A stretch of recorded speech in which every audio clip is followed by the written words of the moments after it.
I never thought I'd see our family's century-old farm sold off like a cheap roadside souvenir, but that's exactly what happened last spring. Standing in our weathered kitchen, watching my parents sign away 5 generations of history to the Highland Development Corporation, I felt physically sick. "Mom, Dad, please," I begged one last time, my hands gripping the worn edges of Grandpa Joe's old oak table. "This land has been in our family since 1923. You can't just sell it to become another soulless subdivision." Mom didn't even look up from the contract, her manicured nails flipping through pages with practiced efficiency. After her promotion to senior partner at her law firm last year, she'd stopped having time for anything that didn't come with a hefty price tag attached. "Sarah, honey," she sighed, using that condescending tone that made me feel like I was still 12 instead of 28. "It's just empty farmland. The crops barely break even anymore, and the development company is offering $3 million. Do you know what we could do with that kind of money?" Dad at least had the decency to look somewhat conflicted, his weathered farmer's hands fidgeting with his coffee cup. "Your mother's right, Princess. Times change. We're not farmers anymore. Haven't been since your grandfather passed." The memory of Grandpa Joe hit me like a physical blow.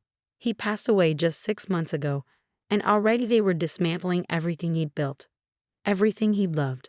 "He trusted you to protect this place," I said quietly, my voice trembling. His last words were about the farm. His last words were delirious ramblings about treasure and secrets. Mom cut in sharply. "Really, Sarah, I expected this kind of romantic nonsense when you were younger, but you're an agricultural scientist now. Be practical." That was rich, coming from her. Mom hadn't spent a single day working this land. She hadn't been there during the drought of 2015 when Grandpa Joe and I worked 18-hour days to save what crops we could. She hadn't helped us dig irrigation channels or repair fences or deliver calves in the middle of the night. She hadn't been there when Grandpa Joe would sit on the old porch swing every evening, telling stories about our ancestors who'd built this place from nothing. About great-great-grandfather William Montgomery, who'd first claimed this land, who'd chosen this specific plot for reasons he'd only ever share with his own son. "The land keeps its secrets," Grandpa Joe used to say, his eyes twinkling. "And one day, when the time is right, it'll share them with someone worthy." Mr. Davidson, the development company's representative, cleared his throat politely. "Mrs. Montgomery, if you could initial here and here." His eager voice snapped me back to the present. I watched in helpless fury as my parents signed away our heritage. 500 acres of prime Pennsylvania farmland, land that had sustained our family through the Great Depression, through wars and droughts and everything in between, reduced to nothing more than dollar signs in their eyes. 30 days, Mr. Davidson said smoothly, gathering up the contracts. "We'll begin preliminary surveys next week, but you'll have 30 days to vacate the property completely. The company is happy to provide moving services, of course." "That won't be necessary," Mom replied briskly. "We've already purchased a condo in Philadelphia. Sarah can handle clearing out the farmhouse. It'll give her time to adjust to the situation." I stared at her, blindsided. They'd already bought a condo. How long have they been planning this? "Of course," Dad added quickly, "you're welcome to come live with us, Princess. There's no need for you to stay at that little research facility. With your degrees, you could get a corporate job in the city." "I'm staying at the Agricultural Research Center." I cut him off. "My work on sustainable farming practices actually matters to people who care about the land." Mom's lips thinned with disapproval. "Still throwing away your potential on playing in the dirt. At least this sale means we won't have to watch good land go to waste on your experimental organic farming notions anymore." The casual cruelty of her words left me speechless. I'd spent the last 3 years implementing new farming techniques on our land, working with the research center to prove that traditional family farms could be both sustainable and profitable. The test plots had just started showing promising results. But none of that mattered now. Not to them. Mr. Davidson stood, offering his hand to my parents. "Congratulations on the sale.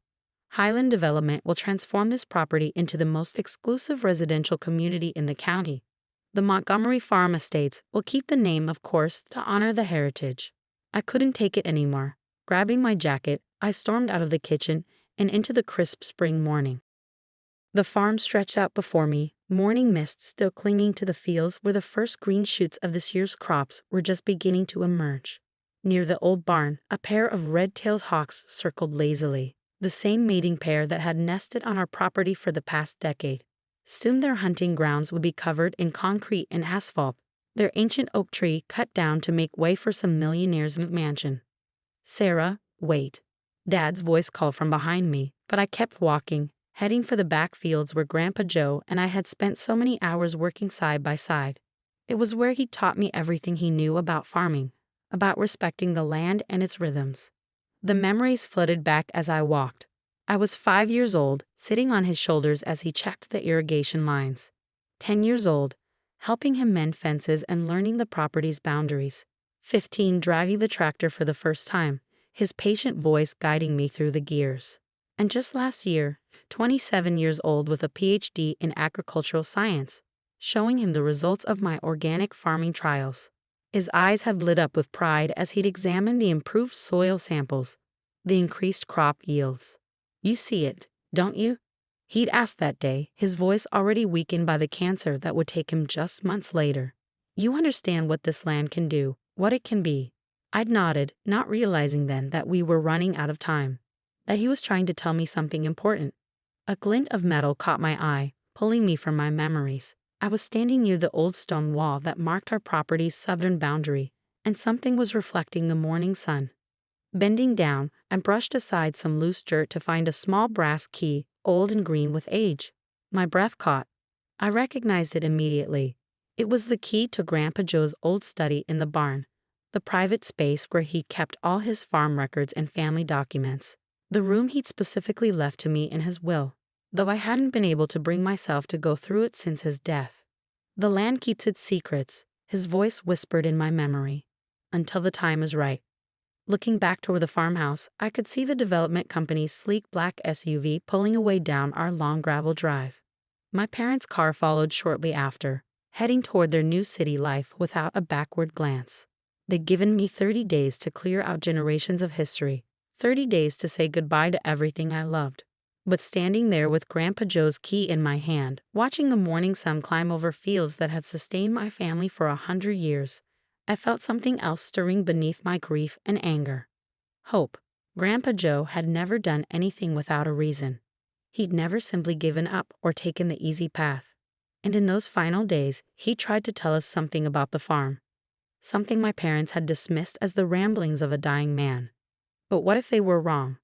What if the land really did have secrets to share? And what if just maybe I had 30 days to discover them? The key felt warm in my palm as I closed my fingers around it, my decision made. I might not be able to stop the sale, but I could spend these last days uncovering whatever Grandpa Joe had wanted us to know. I owed him that much. I owed the land that much. Behind me, the hawks called out, their cries carrying across fields that had witnessed a century of Montgomery family history. Soon, those fields would be gone, transformed into another cookie-cutter luxury development. Unless Grandpa Joe had left behind something that could change everything. Something hidden in that old study, waiting for someone worthy to discover it. For the first time since this nightmare began, I felt a smile tugging at my lips. 30 days might just be enough time after all. Game on, Highland Development. Game on. The old barn study smelled exactly like I remembered.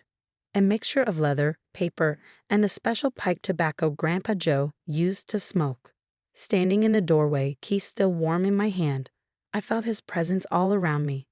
The afternoon sun filtered through dusty windows, illuminating dancing motes in the air and casting long shadows across his massive oak desk. I hadn't been in here since before his passing. The room looked frozen in time, farming journals stacked neatly in one corner. His favorite leather chair still pulled away from the desk as if he'd just stepped out for a moment. A half-finished cup of coffee, long since dried up, sat next to a worn notebook. "Okay, Grandpa," I whispered, running my fingers along the desk's smooth surface. "What were you trying to tell us?" The study wasn't large, maybe 15 feet square, but every inch held purpose. Floor-to-ceiling bookshelves lined 3 walls, filled with agricultural references, family photo albums, and meticulously maintained farm records dating back decades. The 4th wall featured a large map of our property, yellowed with age but carefully preserved under glass. I started with the desk drawers, working methodically. The first two contained ordinary items, office supplies, more farming journals, equipment manuals. But the bottom drawer was locked. My hands trembled slightly as I tried the old brass key. It fit perfectly. Inside, I found a single leather-bound journal, its pages brittle with age. The inscription on the first page made my heart skip. Property of William Montgomery, 1923. My great-great-grandfather's journal. The man who first claimed this land. I carefully turned the pages, his elegant handwriting bringing the past to life. After months of searching, I finally found it. The geological surveys confirm what the old tales suggested. This land is unique. The mineral deposits alone would make a man wealthy, but that's not why I chose it. There are greater treasures here, things that must be protected. A sharp knock at the barn door made me jump. Through the study window, I could see a Highland development truck parked in our drive. Quickly tucking the journal into my bag, I headed downstairs. Two men in corporate polo shirts were waiting, looking impatient. Miss Montgomery? The taller one stepped forward. I'm Steve Randall, Chief Surveyor for Highland. We need to begin our preliminary work today. I straightened my spine, channeling Grandpa Joe's quiet strength. The contract gives us 30 days before you can start any development work. The contract gives you 30 days to vacate, he corrected smoothly. We can begin surveys immediately. We have permits. He held up an official-looking document. My mother's signature was clearly visible at the bottom. She must have signed additional paperwork without telling me. Fine, I said tightly, but stay away from the old barn. We're still clearing out personal property. Steve's smile didn't reach his eyes. Of course, we'll start with the back acreage. I watched them drive their equipment toward the fields, my mind racing. The journal in my bag felt like it was burning a hole through the fabric. I needed time to understand what great-great-grandfather William had discovered, what Grandpa Joe had been protecting all these years. Back in the study, I pulled out my laptop and began documenting everything while continuing to read the journal. Hours slipped by as William's story unfolded. He'd spent years researching the specific plot of land before claiming it, following historical records and geological surveys. There were detailed maps, coordinates, and references to something hidden beneath the property. But what really caught my attention were the soil samples. The mineral composition is unlike anything I've seen, William wrote. Preliminary tests suggest rare earth elements in concentrations that shouldn't be possible in this region. But there's something else, something the tests can't explain. My hands froze over the keyboard. Rare earth elements, those were crucial for modern technology. Everything from smartphones to electric cars needed them. And they were becoming increasingly scarce. A memory surfaced. Last year's soil samples from my agricultural studies. I'd noticed some unusual readings but had been focused on organic farming applications. I hadn't thought to test for mineral content. The sound of heavy machinery startled me from my research. Looking out the window, I saw several excavators moving into position near the backfields. They weren't just surveying, they were preparing to dig. My phone buzzed, a text from Mom. Highland's board is meeting next week to finalize construction plans. Don't interfere with their work. This is happening whether you like it or not. I started to reply, then stopped as another memory hit me. Last Christmas, Grandpa Joe insisted we watch an old documentary about mining rights and mineral laws. At the time, I thought he was just being nostalgic. Now I wondered if he'd been trying to tell us something else. Opening a new browser tab, I began researching Pennsylvania property laws. 3 hours and several legal databases later, I sat back, my mind reeling from the implications of what I'd discovered. The original deed to our property, filed by William Montgomery in 1923, included something called mineral rights in perpetuity. These rights were specifically excluded from any future sale of the surface property, meaning they still belonged to the Montgomery Family Trust. If there really were valuable minerals under our land, Highland Development couldn't touch them without our permission. They couldn't even dig foundations without risking a lawsuit. But I needed proof. Hard scientific evidence of what lay beneath our fields. My hands shaking with excitement, I called Dr. Chen at the Agricultural Research Center. Sarah, she answered on the first ring. I heard about the farm. I'm so sorry. I need a favor, I said quickly. Remember those unusual soil samples from last year's study? Can we run a full mineral analysis? I mean everything. Rare earth elements, heavy metals, the works. That's expensive, she cautioned. And it'll take time. I have some grant money left, and I only need a few days. Please, Dr. Chen. This is important. She sighed. Bring them in tomorrow morning. I'll see what I can do. Next, I called Tom Harrison, my best friend from college who now worked as an environmental lawyer in Pittsburgh. I need you to look at some property documents, I said without preamble. Specifically mineral rights from the 1920s. How fast can you get here? I can come tomorrow, he said, concern evident in his voice. Sarah, what's going on? I think my great-great-grandfather left us something more valuable than just farmland. And I think Grandpa Joe spent his whole life protecting it. After hanging up, I returned to William's journal, reading well into the night. The more I read, the more convinced I became that he'd chosen this land for very specific reasons, reasons that could change everything. But Highland Development's machines were already here, their corporate machine rolling forward with the inevitability of a steamroller.